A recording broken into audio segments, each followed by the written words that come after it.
Yes, at the end of this long series, And we've got to know each other closely, warmly, intimately. When you and I have felt and moved each other, we've touched each other, we've caressed, we've fondled, we've played with each other, we've stroked each other's intimate bits, we've roughed over sensitive parts together and gone. You expect me now to say to you, with all the sincerity I can lay my shoulders on, well, that's it. It's time to close the account, bring the old curtain down, sweep the stage, clear the last used cotton bud from the old dressing room table, but I'm not going to say all those sad, silly, sentimental things because I still got another show to do.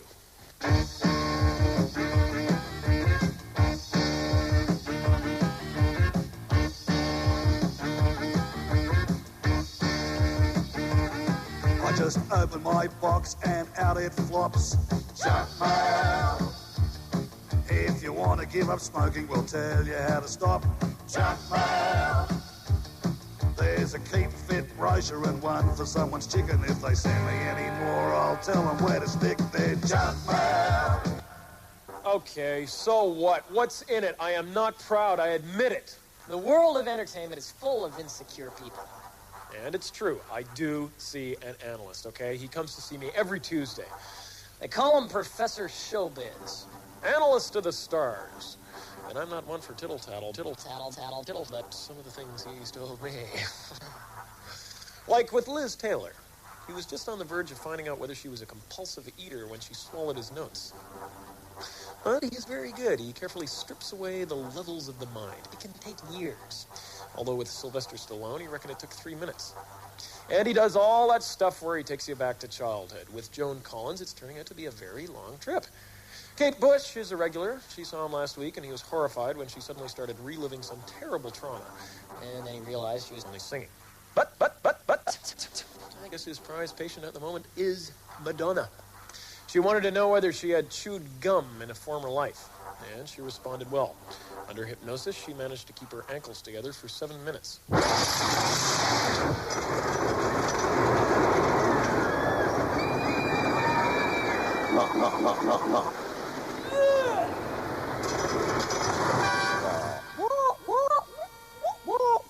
You been having a clear out? What you got there, Dada? Loads of bits and pieces. Look, what's this? I rock.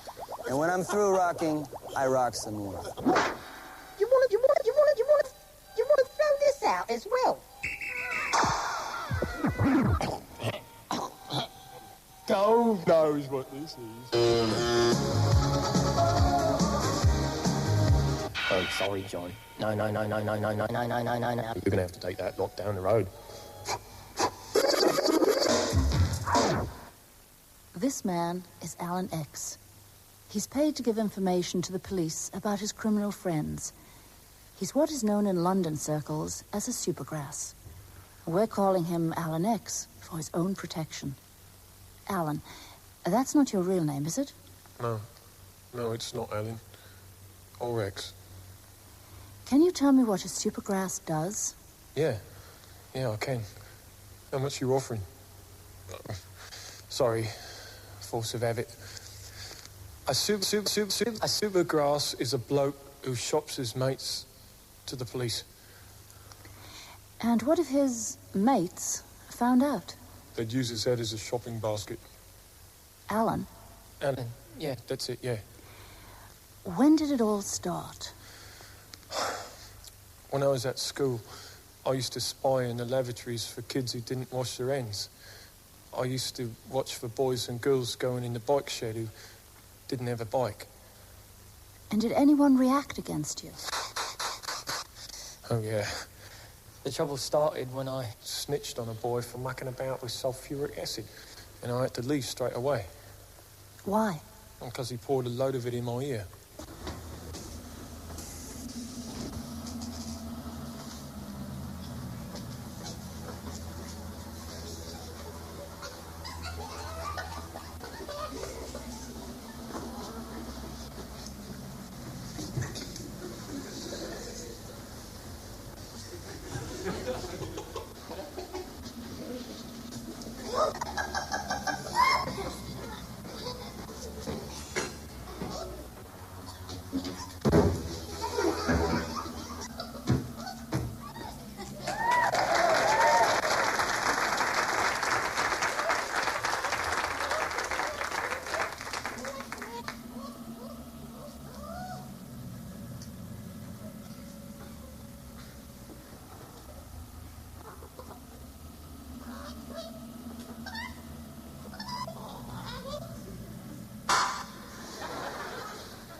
I'd done DC for TDA and a 3 stretch for GVH, and then I got sent up the road to the Crown because I got pulled on a blade with a bloke carrying his sawn off. I was only packing a blade. I should have got CD, but my brief let me down. Brief? You mean your lawyer? Yeah, that's it. Why was that? I didn't understand a word I was talking about. Which piece of information has earned you the most money? Oh, that's easy. Last year, when I put the finger on Big Ray for the Bank of England job. And if you told Big Ray it was you? Oh, I couldn't. I wouldn't have the art. Why not? He'd rip it out. And during Big Ray's trial, you wore a black hood over your head. Yeah. Was that a problem? Only once, when I was running for a bus. But didn't anyone suggest altering your face? Yeah, Big Ray did. This is not good.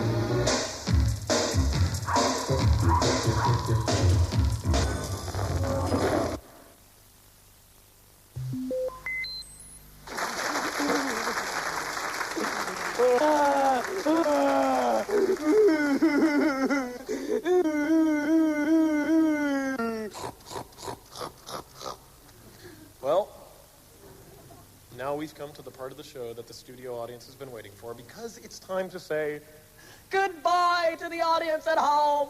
And then we really start to let our hair down. So come on, say goodbye to the audience at home. Goodbye to the audience at home. That's right, goodbye. The rest of the night's by invitation only.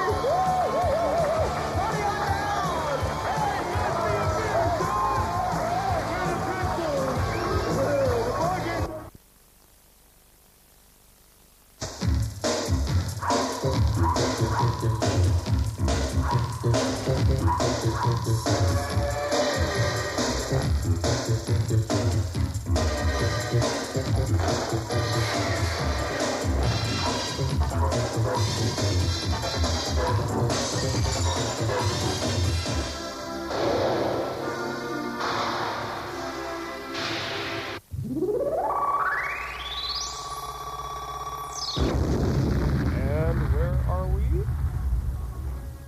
It's some ridiculously early hour of the morning, and this unmistakable wailing noise can only mean I'm in the Middle East.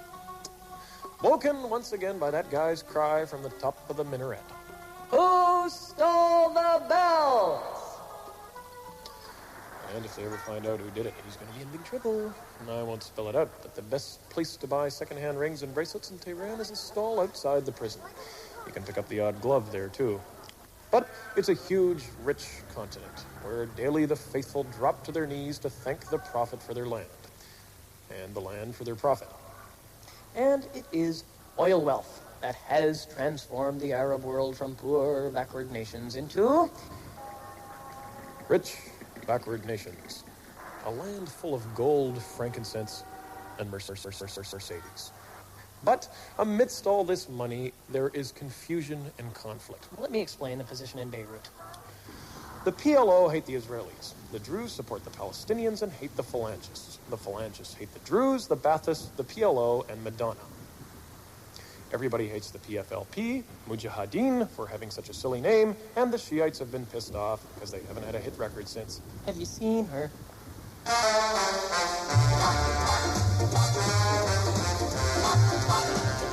Well, look at that, look at that, look at that, look at that, ooh, wee. Look at that, look at that, look at that, ooh, wee. Ooh, ooh, wee. But let's return to the heart of the Middle East, where the stately nomad still lives, and smells much as he did 1,000 years ago. There he squats, beside his fire of dried goat shit, staring into the dusty horizon and munching the less obvious parts of sheep. Yes, the food here is enough to make any vegetarian turn in his tracksuit. And in the middle of the Middle East, Israel. And I take my skull cap off to any nation struggling for its own identity and battling against inflation, which is running higher than a giraffe's ass. Yes. Their economic situation is so upsetting. They're actually building a second Wailing Wall, and who can blame them? They've got an East Bank and a West Bank. And does either of them help with the cash flow? But let's not forget Iran and Iraq, fighting for 6 long years over their basic difference. One little letter. And who knows when it will end? God? No. Not even the Ayatollah Khamenei, the shadiest-looking carpet dealer in the world. And there are the eternal questions about the Middle East. What have people got against Colonel Gaddafi? A normal, happily married madman. But enough. We must leave this vast continent with its eternal conflicts. A part of the world as scenic as any bit of God's earth. And who knows, one day they might agree which god this bit of earth actually belongs to.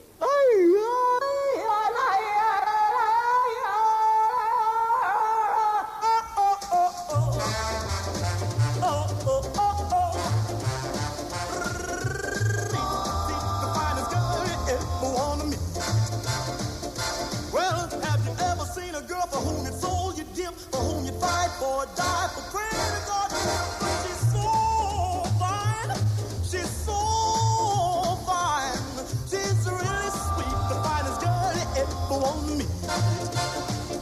Well, she really fills the clothes from her head to toe. I want the world to know I love her, so she's all right, she's all right, she's all right. She loves me about the day and night.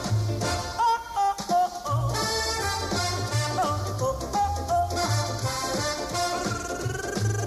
See, the finest girl you ever want to meet. See, the finest girl you ever want to meet. And So remember that in a week or two, as well as all the other guests on my series. I will be having Jack Jones in for a chat. Oh, Frank, isn't that romantic? Romantic, yeah. I'm sitting here having just crept in to watch the rehearsal of a concert here tonight at a mystery theater in the heart of London. And if I said to you, I'm running down the road trying to loosen my load, you'd know I was talking about a certain writer stroke performer of some classic songs. And I'm hoping to get a word with him right now. Jacko! Ladies and gentlemen, Mr. Jackson, I just want to sing for you, Browne. So I'm running down the road trying to loosen my load. I love that song. Hiya, Jack. Welcome to my interview and drill session. All right, big fella. You got a weird first name. Kind of sounds like a last name, doesn't it? Why is that? Did you come out feet first when they named you or something? No, actually, it's my middle name. Oh, so what's your first name, or don't you want to talk about it? It's Clyde. Clyde? I prefer Jackson. It's got that kind of, Black soul feel. Jackson Browne, say what? All right, get down, blood. Jackson. In Britain, you're seen as a songwriter and singer. But what about the States? Are you seen as an outspoken man of the world, lash out and be damn critic of governments, politicians, and other animals? Well, if I'm seen at all, I suppose. Lately, that's what I'm seen as, but... Okay, when did your songs start to change? And Did you suddenly decide, right, I'm going to write about the world around me? That kind of thing. I just think that I started to pay a little more attention about what was going on outside of my little world. And by the way, I mean, I still write songs about... I still write that introspective song every now and then. It's just that there are some other things that are quite a bit more critical than what goes on inside, I guess. But was it any one event which turned your insides out? Messy! Yeah, messy. No, it wasn't any one event, but I began reading books about Vietnam and about Central America, and then I began seeing documentary films about the United States, and I don't think there was any one moment that I suddenly realized that most of it, what I'd been taught about U.S. history, was complete and utter trash. Okay, here's an important one, and I'm hanging on every word here. What do you do outside music and working? I don't do anything. At least I haven't for a while. I'm clinging to every syllable because I'm waiting to hear a magic little word, a certain simple little syllable. Surf. That's not the word.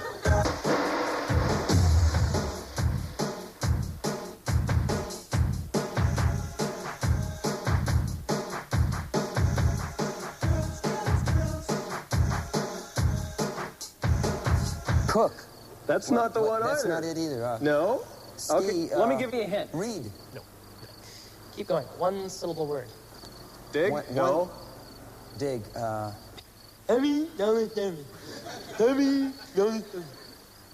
Work with retarded children. That's right! Sevi Ballesteros! Paris! Golf? Golf? I don't golf. I knew you played! Yeah, no. I knew you In the words played. of my good friend Annie Korchmar, no, I don't golf, I rock. And when I'm through rocking, I rock some more.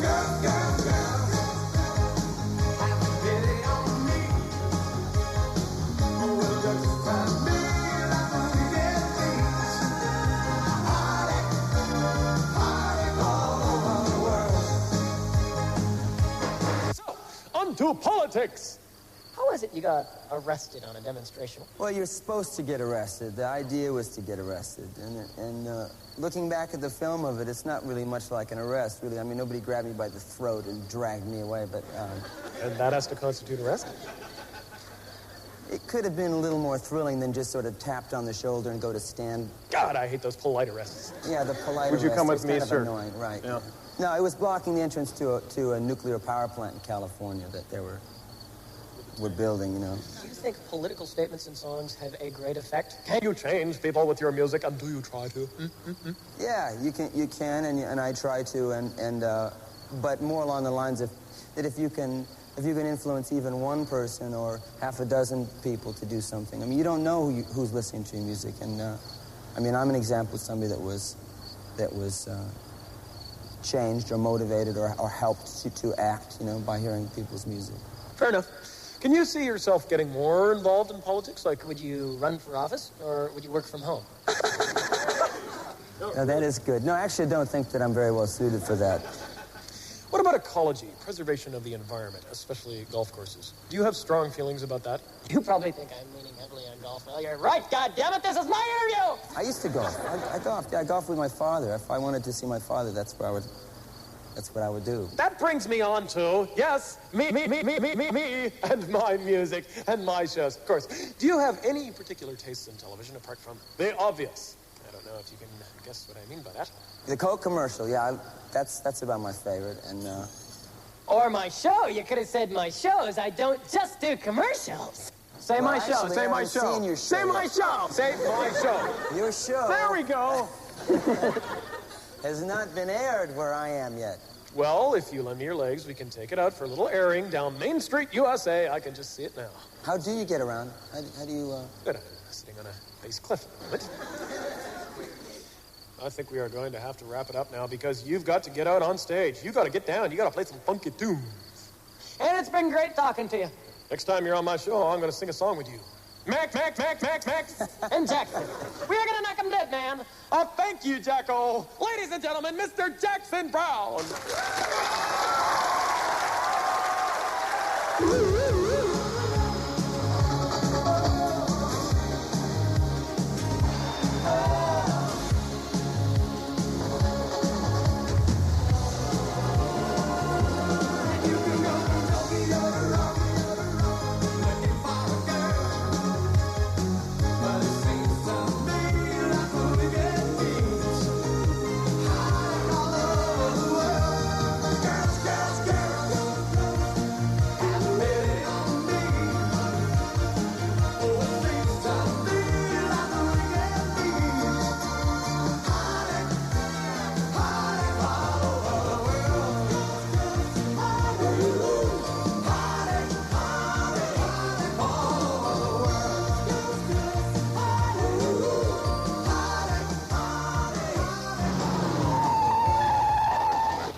I knew it. It was only a matter of time. Would you believe I've had another letter from the SPCI?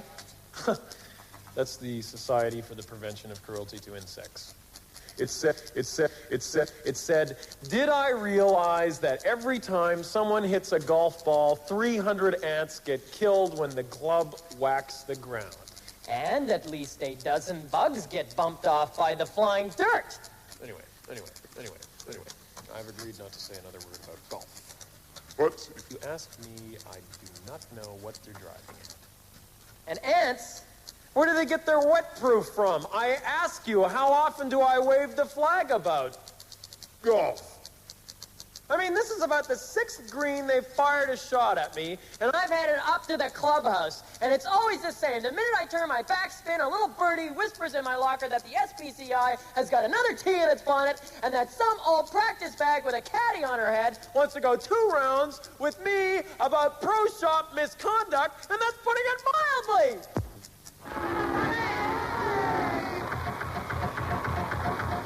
Come on, you old Rip Van Winkle. I'm a non-smoker and teetotaler. I go to bed early, and there's no monkey business. Yes, it's once again time to play quiz. Simple quiz is fun. Quiz is the game for. Quiz is the game for. Quiz is the game for everyone. Aren't those voices great? Ah, the wonder of pre-shrunk jeans. Quiz is simple. Quiz is fun. Quiz is the game for. Quiz is the game for. Quiz is the game Yeah, for. right! We liked it the first time. And so to our game. Because everyone is asking, who's in my lucky seat tonight? Me. Well, the news is we have 3 lucky seats. Yes, no less than 6 smiling, happy buttocks are at this moment adoring my 3 seats of fortune. And that's because we have 3 male contestants who all want tonight to win the coveted title of Sexist of the Series. And what's your name? David. Now, is very keen to become Sexist of the Series. His hobbies are chatting up girls and drinking beer. And he works in a garage where he enjoys leaving greasy thumbprints on nude calendars and doing anything at all with a tool. What's your name? James. James is a builder. In his spare time, he enjoys playing soccer and pool, reading Harold Robbins novels, and getting his leg over. There you go, James. Yes, and you with the bottle 10. Robert. Robert is a gym instructor. He describes himself as very physical. And he enjoys getting lots of exercise, mostly at night. Plus pulling chicks and reading Screw magazine. So, those are our 3 contestants who want to be Sexist of the Series. Okay. If you came home from work and found your wife had gone to bed feeling unwell, would you, A, offer to cook a meal and take it up to her, B, call the doctor, or C, give her one?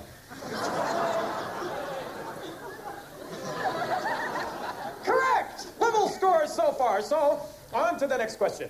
If your wife said she was bored at home, would you, A, offer to look after the children twice a week so she could go out with her friends, B, suggest she enroll at night classes, or C, give her one? Correct again. You 3 guys really know how to treat women. Well, with the scores level, we're now into our tiebreaker. The final question. Is your favorite bedtime reading A, a poem, B, a spy thriller, or C, an historical biography? Hurry up, guys. Hurry up. Time's up! I am sorry. The answer is, of course, a poem. Because you can read it quicker and turn over to your wife and give her one. So, no winners, no prizes,